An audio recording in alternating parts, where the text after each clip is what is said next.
Bienvenue à cette séance ordinaire du lundi 13 janvier 2025, donc première séance de l'année. Je vous invite à vous lever. Prendre un petit moment de silence pour prendre de bonnes décisions. Vous pouvez s'asseoir. Donc, notez l'absence de Carl, qui était grippé ce soir pour rétablissement.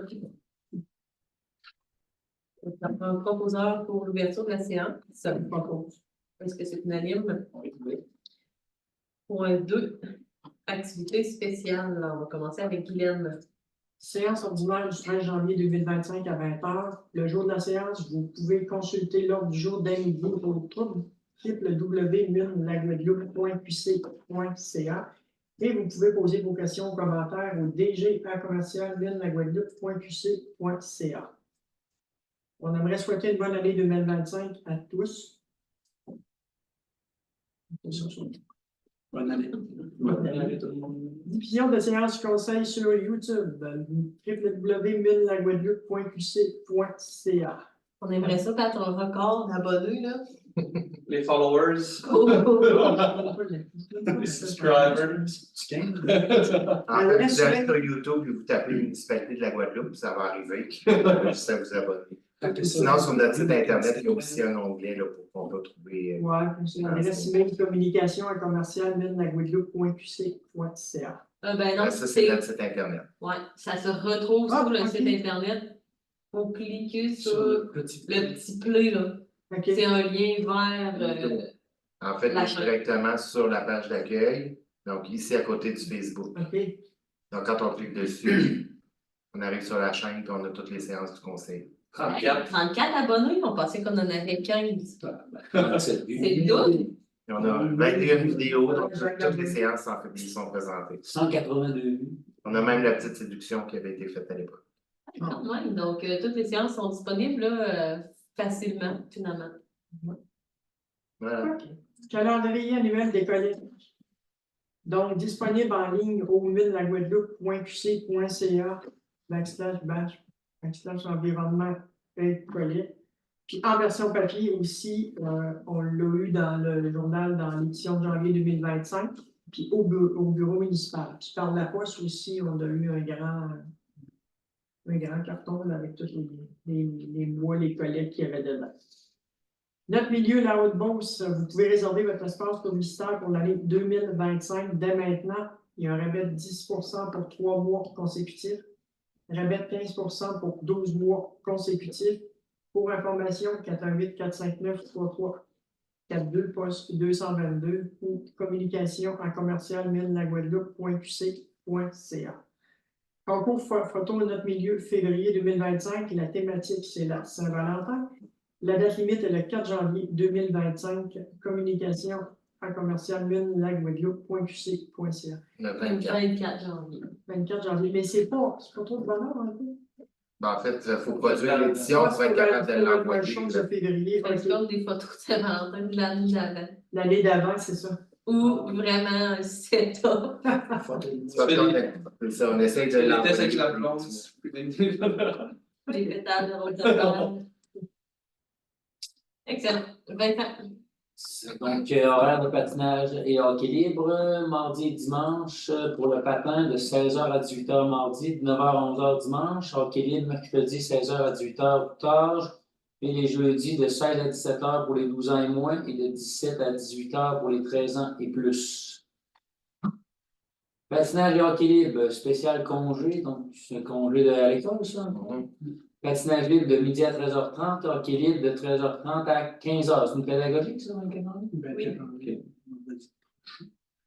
Oui. Recherche, moniteur, monitrice de patin pour postuler, alison.gaulin@minlaguadeloupe.qc.ca. Badminton libre tous les mercredis 9 à 11 ou 19 à 21h. Yoga chaise, les lundis 16h30 à partir du 27 janvier 2025. L'amélioration de la flexibilité, renforcement musculaire, amélioration de l'équilibre, de la coordination, réduction du stress, 50$ pour 5 cours. Pour information ou inscription, Comme qui est avec la municipalité de la Guadeloupe. Il y a déjà des inscriptions, je pense. Donc, Ça, yoga chaise, parce que c'est toujours une chaise. Ou... Ouais, t'es toujours assis. Toujours assis. C'est bon pour les fessiers. c'est quoi comme ça? Encore moins. Je sais pas.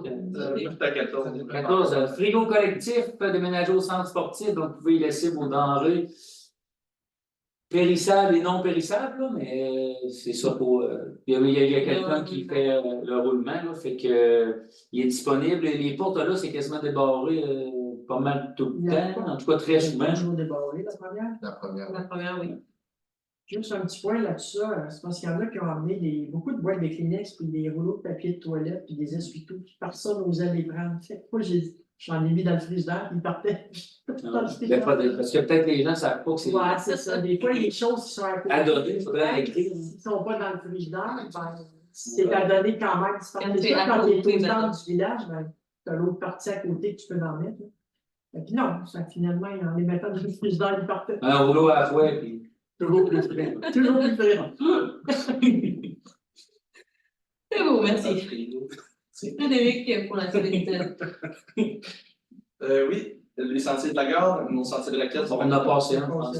Oups. Dans le fond, camp de la relâche, on ne l'a juste pas dit que c'est le numéro 13. Camp de la relâche, inscription à partir du 20 janvier sur le logiciel Sport Plus ou directement à la municipalité. Bon, maintenant, donc, les sentiers de la gare sont maintenant ouverts pour la saison 2024-2025. Tu rappelles les droits de passage sont un privilège. Nous devons les respecter afin de garder l'accès à nos sentiers.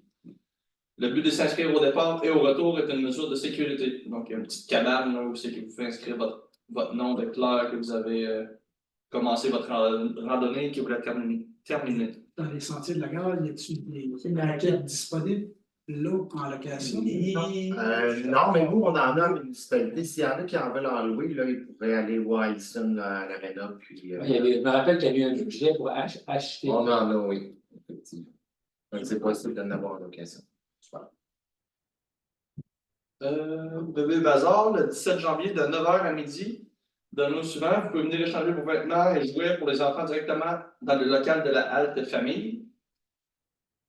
Vous pouvez vous inscrire via les commentaires sur la page Facebook.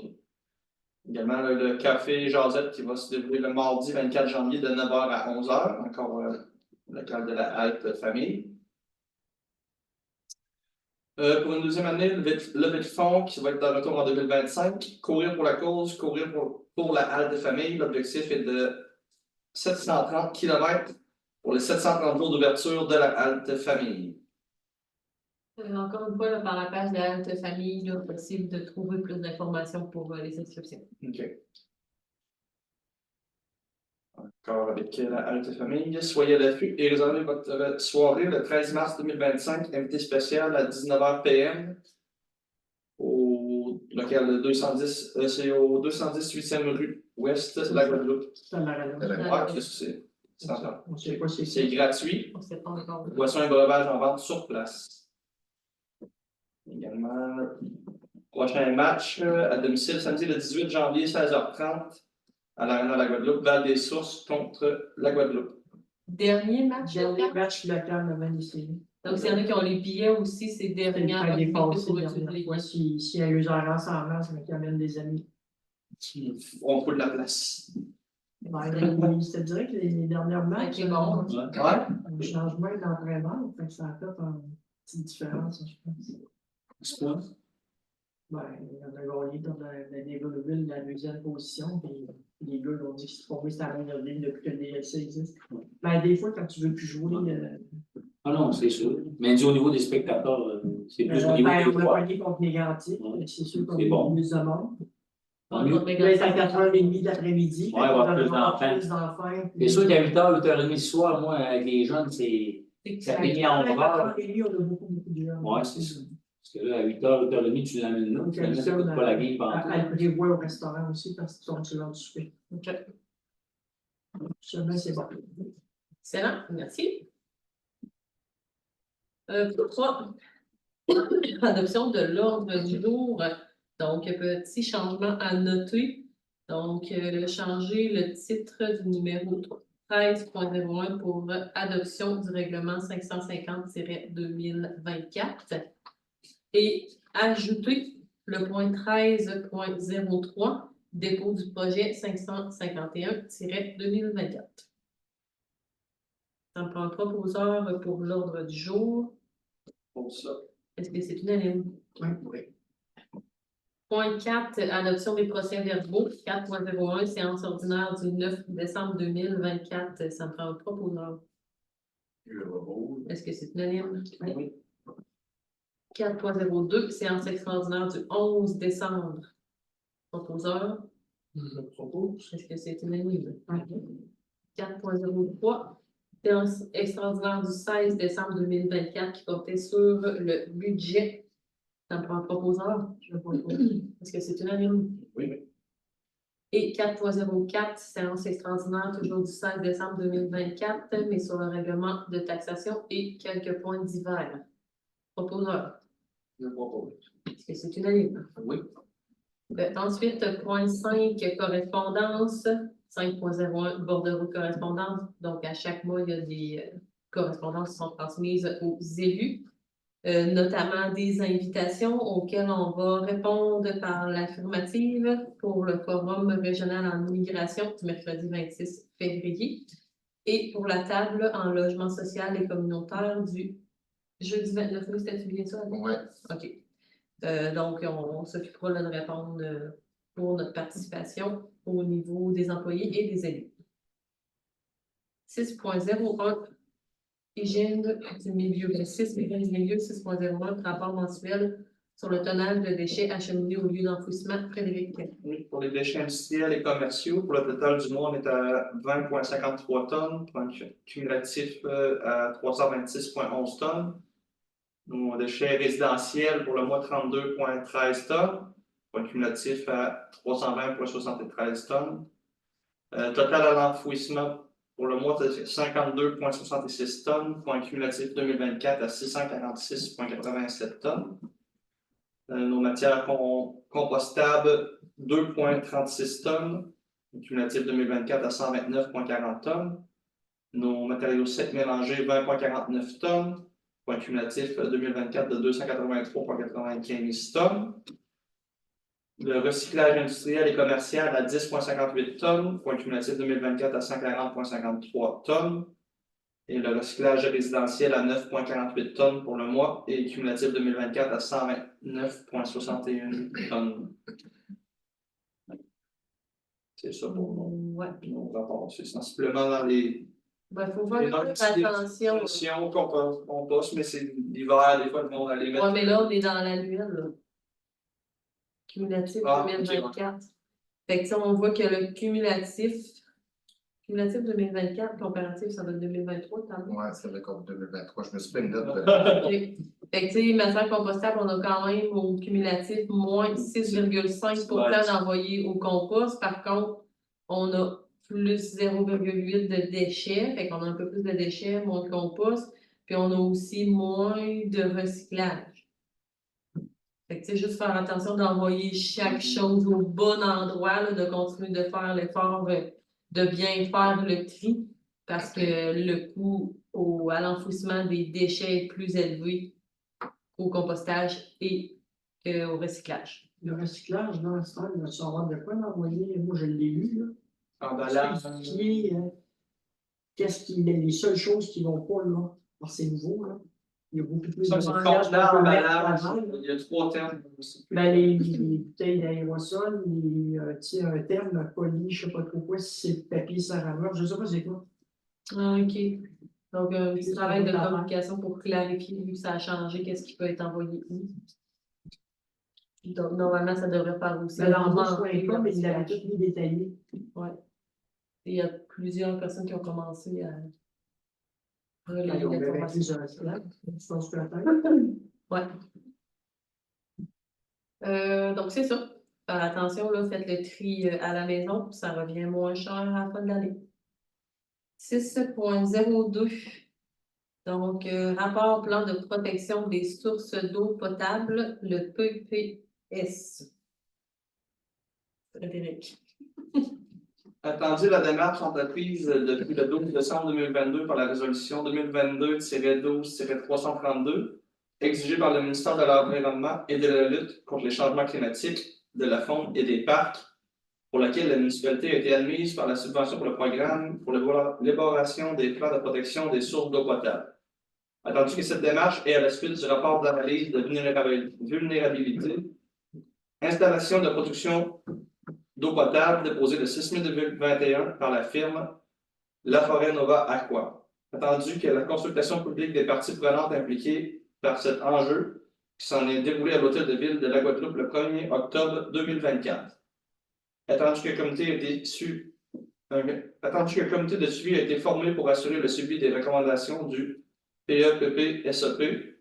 Attendu le dépôt à la présente séance du rapport final produit par la firme La Forêt Nova Aqua en date du 8 janvier 2025. En conséquence, je propose et résolu que le préambule soit une partie intégrante de la présente résolution, d'adopter le rapport final, plan de protection des sources d'eau potable et les actions qui s'y rattachent, de remettre une copie au MELCCFP et de produire la reddition de compte pour le programme d'aide financière associé, de mandater la direction générale pour l'appel d'offres sur invitation auprès de firmes spécialisées afin de produire un plan de communication associé au PPS. Est-ce que c'est unanime? Oui. Donc, ça, finalement, là, c'est un travail qui a commencé en 2022 pour s'assurer de bien protéger nos sources d'eau potable qui sont nos puits, finalement, à la municipalité qui fournissent l'eau dans le réseau d'aqueduc. Les gens qui ont des puits sur leur... pas nécessairement des puits, mais des aires d'approvisionnement des puits sur leur terrain ont été rencontrés. Donc, tout le monde a été mis au courant. Le rapport n'était pas final, là, mais ils ont quand même eu une partie là, du rapport qui leur a été présenté. Par la suite, il y a eu un comité qui a été formé, qui a déjà eu une rencontre avec ce comité-là pour en venir à la production du rapport final qu'on dépose aujourd'hui. Il y aura aussi un suivi là, de fait dans le temps par le biais de ce comité-là pour s'assurer de garder vivant ce plan-là de protection des sources d'eau potable parce que c'est la vie, là, finalement, l'eau, notre réseau d'aqueduc, notre eau potable. Donc, c'est important là, de garder vivant ce plan-là, pas juste le mettre dans une tablette puis finalement l'oublier là, pour s'assurer de garder notre eau toujours potable dans le temps. Pour mentionner que la municipalité de Courcelles-Saint-Évarice est impliquée aussi dans les aires de protection des puits. Parce que justement, il y a des puits là, que, avec les cartes, avec les études, là, ça va chercher justement de l'eau là, sur le secteur de Saint-Évarice. Donc, il y a un citoyen de Saint-Évarice qui est sur le comité de suivi, ainsi que le maire, la direction générale aussi qui était là. Donc, c'est vraiment un partenariat là, avec citoyens et les différentes instances politiques. Ensuite, 6.03, entente de service sanitaire de Fortier, disposition des matières en 2025. Vincent. Oui, donc chaque année, il faut renouveler l'entente avec les services sanitaires de Fortier pour les déchets. Donc, cette année, au niveau des déchets, ça coûte 106,95 la tonne avec une baisse de redevance de 34 la tonne. Matériaux secs, c'est pas le recyclage, ça, là. Non. C'est sûr que non. C'est l'industriel, là. Okay. C'est dans les conteneurs. Les conteneurs. Les conteneurs. Donc, ça revient à 135 la tonne. Et la matière organique, qui est le compost, ça revient à 79,95 la tonne. Donc, on peut voir là, quand même une bonne différence là, avec le déchet là, ordinaire dans la poubelle verte. C'est pour ça que ça vaut la peine de faire du compost. Donc, je propose d'accepter la proposition de service sanitaire Denis Fortier d'autoriser la direction générale à y apposer sa signature. Est-ce que c'est unanime? Oui. 6.04, facture de réajustement entre 2020 à 2024 avec sanitaire Denis Fortier. Donc, il y avait une entente de service pour les années 2020 à 2024. Dans cette entente-là, dans ce contrat-là, il y avait un prix forfaitaire annuel pour le transport qui aurait dû être indexé en fonction de l'indice de l'ensemble des prix à la consommation, donc de l'IPC, pour les années 2021, 2022, 2023 et 2024.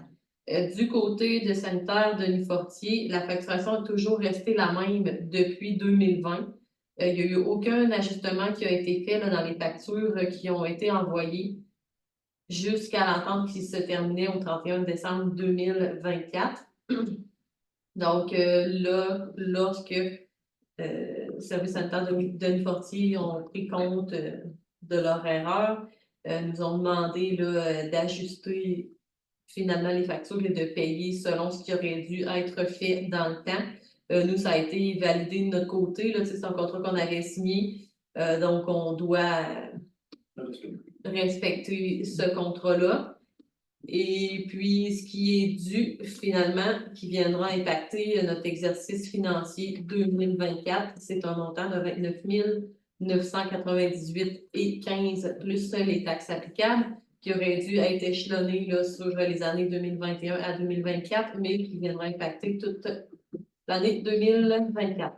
Donc, ça prend un proposeur pour que le préambule soit une partie intégrante de la présente résolution et pour autoriser la direction générale à effectuer le déboursé et comptabiliser la dépense dans le cadre de l'exercice financier de 2024.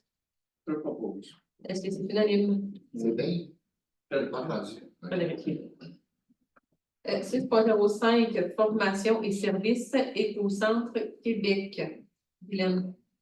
Entendu que le coût important pour l'élimination de matières résiduelles sur le territoire, dont la gestion de l'écocentre, entendu qu'il y a lieu d'optimiser l'opération de service de l'écocentre de la Guadeloupe en vue d'une meilleure efficacité de gestion de matières résiduelles, attendu l'offre de service proposée par l'Écocentre du Québec est jointe à la présente pour améliorer les performances environnementales et financières de l'écocentre. En conséquence, il est proposé par moi-même et résolu d'autoriser la dépense hors budget 2025 pour l'inscription d'Émilie Larivière, adjointe administrative et responsable des communications aux formations suivantes. Mardi, le 18 mars 2025, exploitation optimale de l'écocentre du Réviteur. Et mercredi 19 mars 2025, gestion des résidus domestiques dangereux, durée de 4 heures à l'avant-midi. Est-ce que c'est unanime? Oui. Donc, on a vraiment comme vision là, de maximiser l'utilisation de l'écocentre, de le rentabiliser là, le plus possible. Donc, c'est une formation qui tombe à point pour venir optimiser ce service. Point 7, sécurité publique 7.01. Il n'y a pas eu de séance de travail tenue par le comité incendie en décembre 2024. 7.02, donc comme il n'y a eu aucune réunion en décembre, les engagements du mois de décembre sont adoptés au point financier 12.02. Quand ça te met en vacances. Point 8, infrastructure et travaux publics. Le comité des travaux publics n'a pas tenu de séance de travail en décembre 2024. C'est pas parce qu'on n'a pas travaillé, je vous le dis. On travaillait sur le budget et la taxation. Donc, point 9, loisirs et vie communautaire, donc 9.01. Réunion du comité des loisirs, culture et vie communautaire. Le directeur général dépose le rapport mensuel des activités de décembre 2024. On vous rappelle là, de suivre les différentes pages pour être à l'affût des activités à venir pour le reste de l'hiver. Et n'hésitez pas là, à vous inscrire aux différentes activités. 9.02. Rapport mensuel pour la bibliothèque. Donc, à chaque mois, on a un rapport qui est déposé. Ça nous informe des statistiques en lien avec les prêts, les nouveaux membres, les heures de bénévolat à chacun des mois. Donc, pour le mois de décembre, juste pour vous donner une idée là, de l'implication à la bibliothèque, on a 70 heures bénévoles qui ont été effectuées et on a un 331 prêts de livres. Une petite baisse, là, mais c'est sûr qu'on est en période hivernale. Moi, la première, je vais en bibliothèque à pied, puis là, il faisait trop frais. C'est pas les fêtes, C'est les fêtes aussi, là. Donc, les gens ont moins de temps pour la lecture, mais là, sachez là, que la bibliothèque a repris du service, donc c'est possible là, d'aller chercher de nouveaux livres et rapporter peut-être vos livres en retard. Et vous n'êtes pas porté au mois de décembre. C'est fait. Moi, j'en ai un, il faut que j'aille porter. J'ai même payé ça. Aïe, ça arrive. Donc, point 10, urbanisme, développement du territoire. 10.01. Le comité d'urbanisme n'a pas tenu de séance de travail en décembre 2024. Je vous rappelle, en fait, là, le conseil tient à vous rappeler que le comité d'urbanisme est toujours à la recherche d'une candidature citoyenne pour faire partie du comité.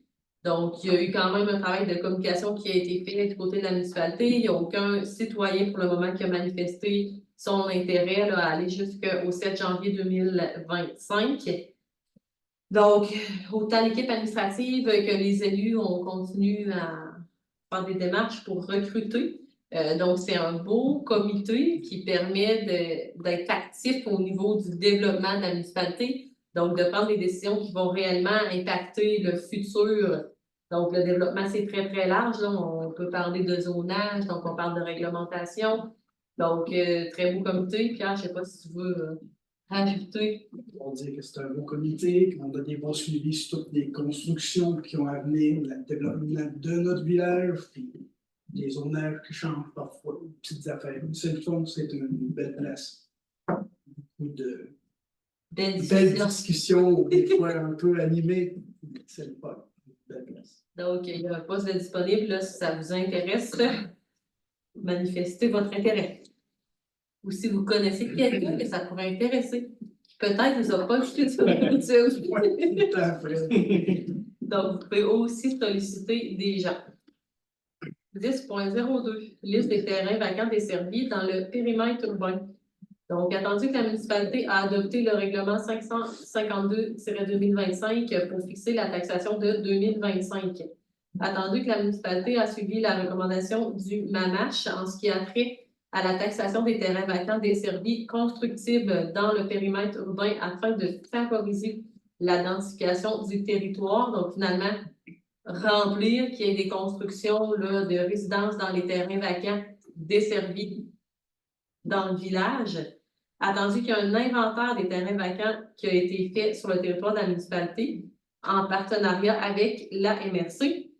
Attendu que la liste des terrains vacants desservis et constructibles a été étudiée en comité plénier. Donc, ça prend un proposeur pour que le préambule soit une partie intégrante de la présente résolution et d'adopter la liste des propriétaires de terrains vacants desservis dans le périmètre urbain en vue d'appliquer la taxation 2025 indiquée au règlement 552-2025 concernant les lots indiqués dans cette liste. Donc, il y a vraiment eu un inventaire de faits à savoir est-ce que les terrains sont dans le périmètre urbain? Est-ce qu'ils sont desservis? Est-ce qu'ils sont constructibles? Donc, si jamais il y avait une immense servitude, si c'était un terrain, donc il y avait plusieurs particularités, là, je pense un terrain qui est super en pente et qui pourrait s'écouler, donc on ne peut pas émettre de permis sur ce terrain-là.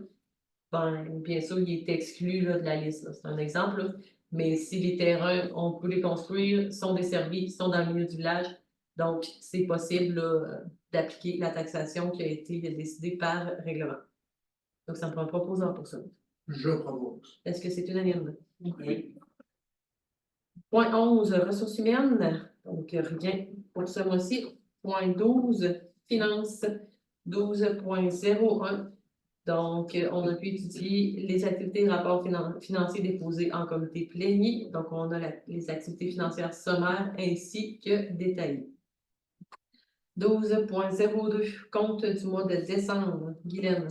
Les comptes du mois sont présentés aux élus sous une forme permettant de distinguer les comptes qui sont à payer pour ce mois, les comptes payés au cours du mois, de même que les salaires nets versés, la remise d'employeurs et les cotisations syndicales versées. Ils sont étudiés en comité plénier et en recommande leur adoption.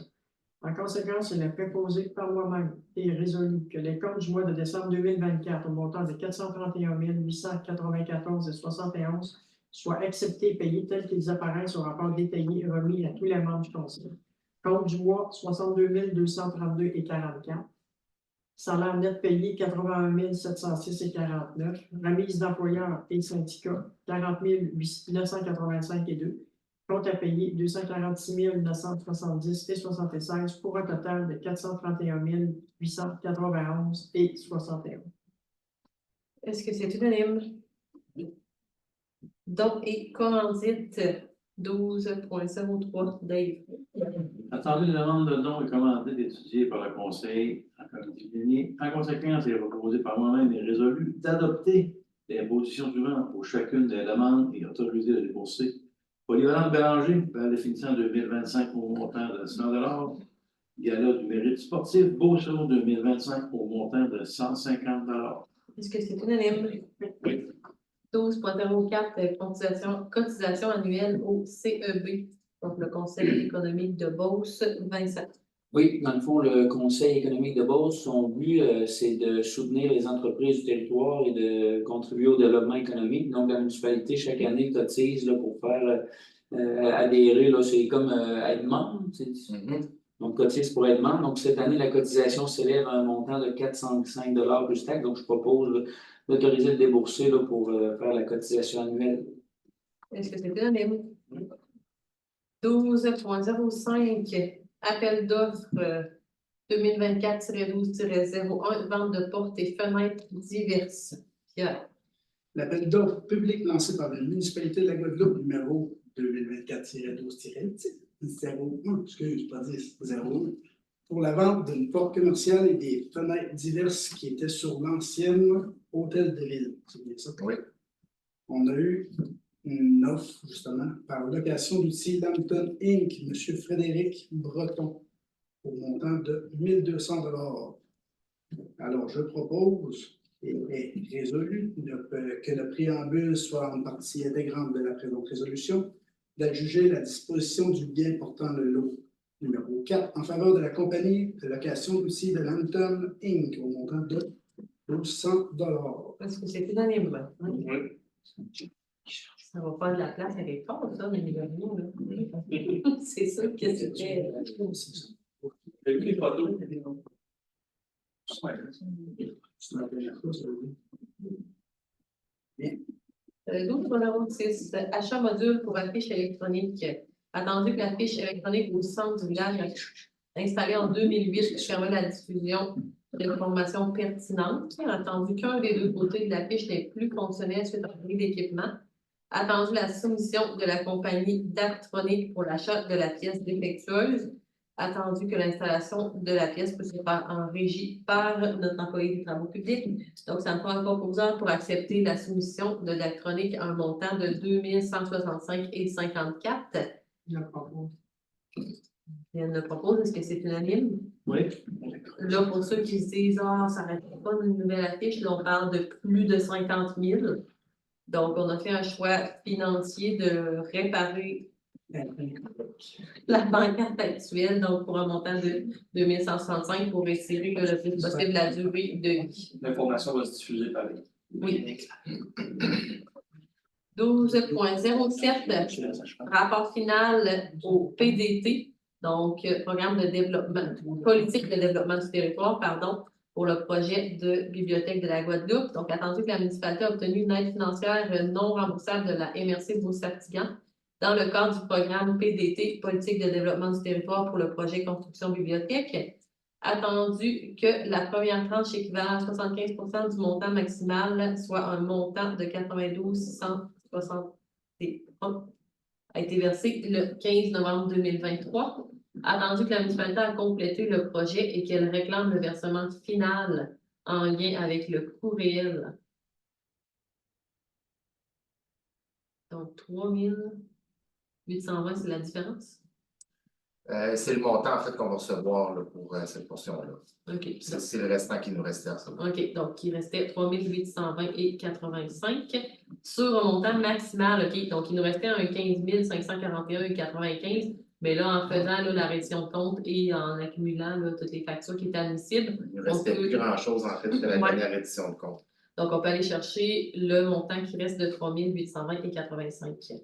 Donc, ça me prend un proposeur pour adopter le rapport final du PDT pour des dépenses totales de 761 135,39. Donc, qui se répartissent de la façon suivante. Une contribution du PDT pour 96 481,85. Une participation de la municipalité pour 102 227,8. Et une participation d'autres partenaires de 562 426,46, ainsi que d'autoriser la direction générale à poser sa signature au rapport final. Je propose. Est-ce que c'est unanime? 12.08, offre de service télé alarme plus, système d'alarme feu et vol, Guylaine. Donc, les systèmes d'alarme, les lignes puis les équipements sont désuets. Ça concerne le système d'alarme de l'aréna et de l'hôtel de ville. Donc, après des communications avec Télé Alarme Plus, ils nous ont fait des recommandations et des offres.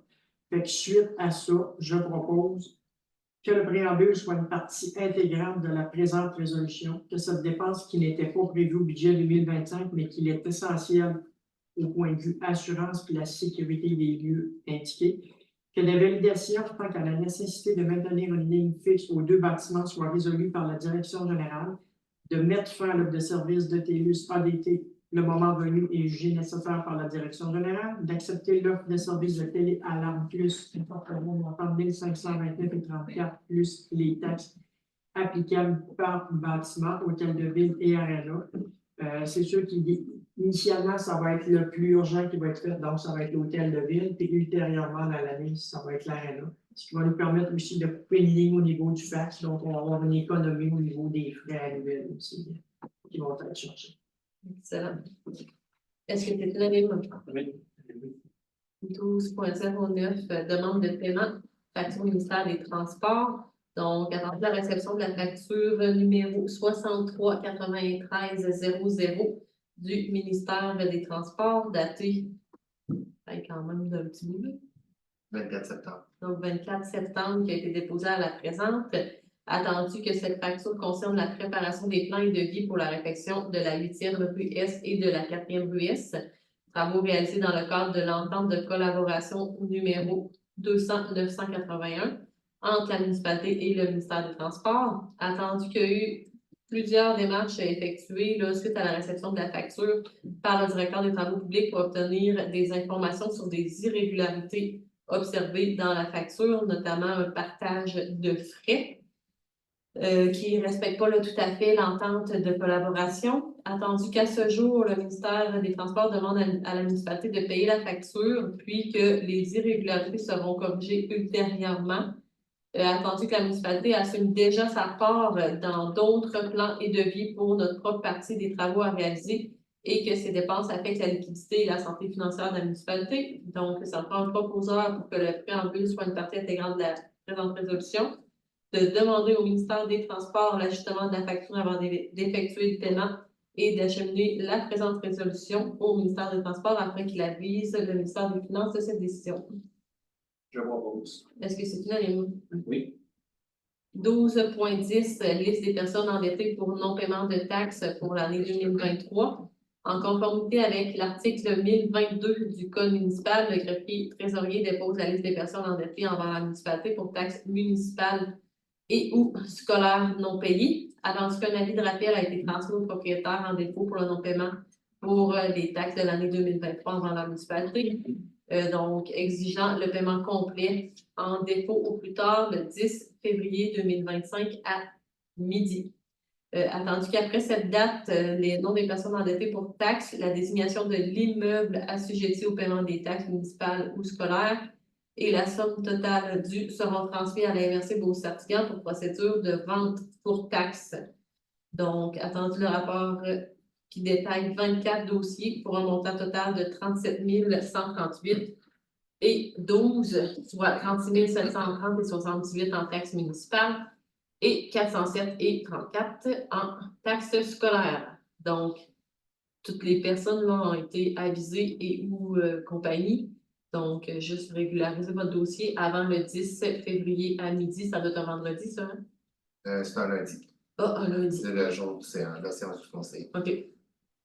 Donc, parce qu'une fois, en fait, dans la séance du conseil, ça va être adopté et ça va être envoyé à la MRC. Par la C'est suite. le dernier appel. Excellent. Donc, c'était un dépôt. Point 13, législation 13.01, adoption du règlement 550-2024, le PPC-MOI, donc que vous pouviez consulter aujourd'hui d'ailleurs avant la séance. 13.01. Pierre. Attendu qu'un avis de motion à la résolution 2024-10-259 du présent règlement a été donné par le conseiller, c'est numéro 1, M. Pierre Comte, à la séance ordinaire du conseil tenue le 15 octobre 2024 et qu'un projet de règlement a également été déposé à cette même séance. Le projet de règlement 550-2024 PPC-MOI a été adopté par le Conseil à la résolution 2024-12-312. Un avis public d'adoption du règlement a été donné et affiché pour la période de consultation publique le 13 décembre 2024. La consultation publique tenue à l'Hôtel de Ville de la Guadeloupe le 13 janvier 2025 à 19 h. Par conséquent, je propose et résolu d'adopter le règlement 550-2024 tel que présenté à ce Conseil, de terminer la procédure législative en collaboration avec la MRC de Beauce-Sartigues. Puis en fait, qu'est-ce que c'est là? C'est un nouvel outil qui est disponible en urbanisme pour pouvoir faciliter, accélérer l'acceptation de projets, soit de modification, de construction, il y avait un autre mot, ou d'occupation d'immeubles. Donc, qui sont dérogatoires au lieu parfois d'accepter un projet avec 2 ou 3 dérogations mineures. Donc, ça permet là, de faire une demande pour que ça soit accepté en bloc. Les demandes sont quand même étudiées au comité d'urbanisme et sont approuvées ou non par le conseil. C'est seulement que ça facilite la procédure au lieu d'avoir 3 séances pour en venir à accepter le règlement. Ça peut se faire plus rapidement.